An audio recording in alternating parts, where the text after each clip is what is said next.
Hey everyone, the verdict returns to the front lines of Konflikt '47. Warlord Games sent me a few of their kits to see what I could make.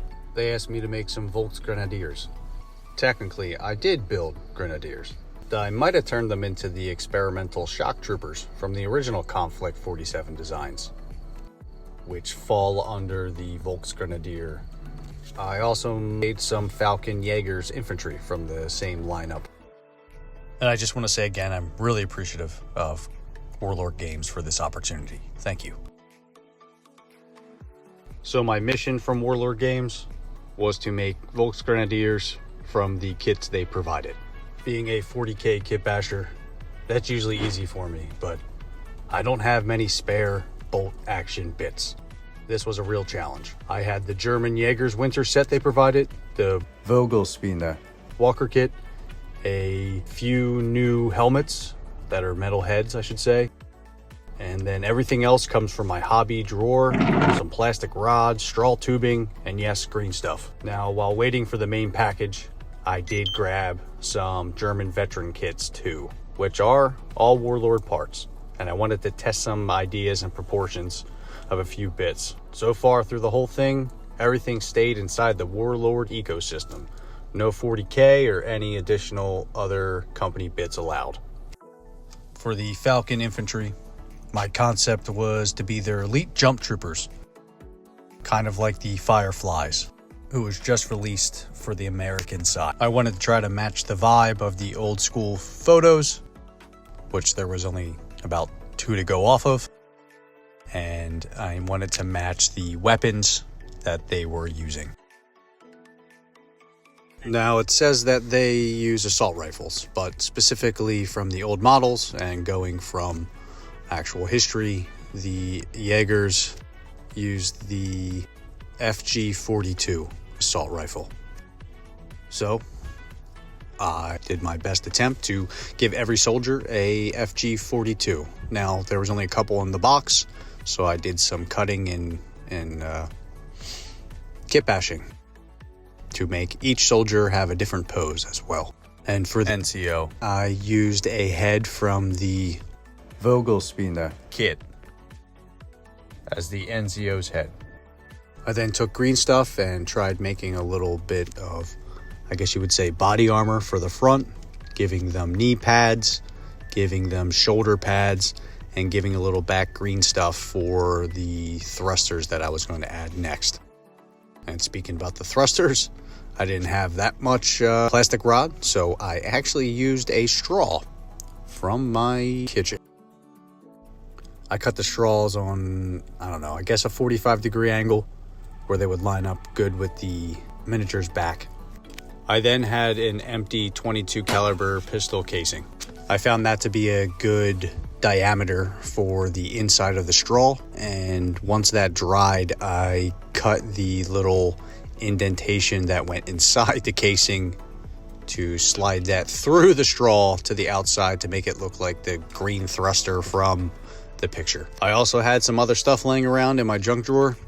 I'm not sure what they are, but I added them to the top of the jump pack to give it kind of a more futuristic looking piece.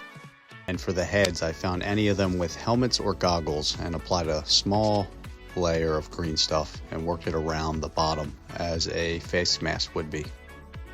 On to the shock troopers. They're kit like your standard troops, but with a little secret experimental flair. And that's just what I gave them. I kind of did the same thing as I did with the Falcon troops. I gave them some body armor on the front, some shoulder pads with green stuff, and a little rectangular box on the back. Now, when I did put the front armor on, as you can see, I'm trying to sculpt chest and abs like a Roman armor plate. I also want to note that I modeled these as veterans, all holding assault rifles, specifically the STG-44. For the head, I just added the pewter metal helmets that were provided to me by Warlord Games. For the NCO, I added a little clothing tab for an antenna. I tried adding some plastic rod for the sensor that's seen in the picture, and added a little teeny cable from an actual wire along the right side of the arms to kind of give it that exoskeleton feel. You might have noticed I didn't touch the Vogelspinne.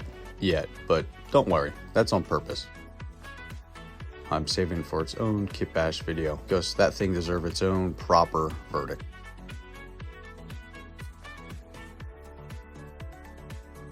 Nothing says precision like gluing yourself to the model. I also want to give a shout out to a fellow hobbyist, Warlord featured recently, Scale History SLC. I spoke to him a bit before starting this, and I watched a bunch of his work.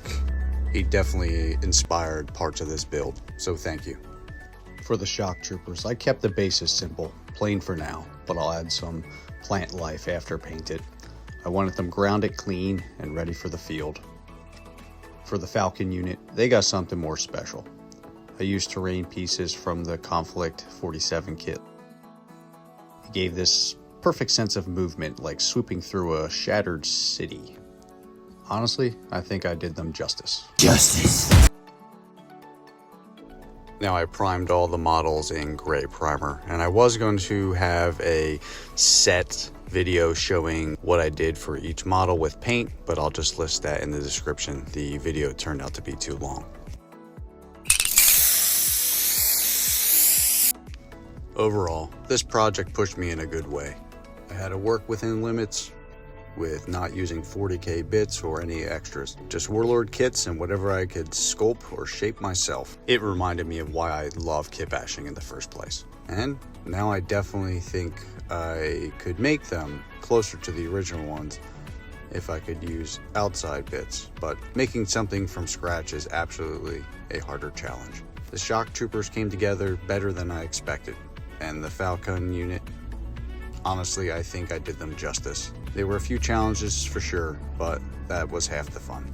I'm happy where it landed, and I've already got ideas brewing for the Vogelspinne, my next build. And I want to say thank you again to Warlord Games, and to everyone else watching. Verdict delivered.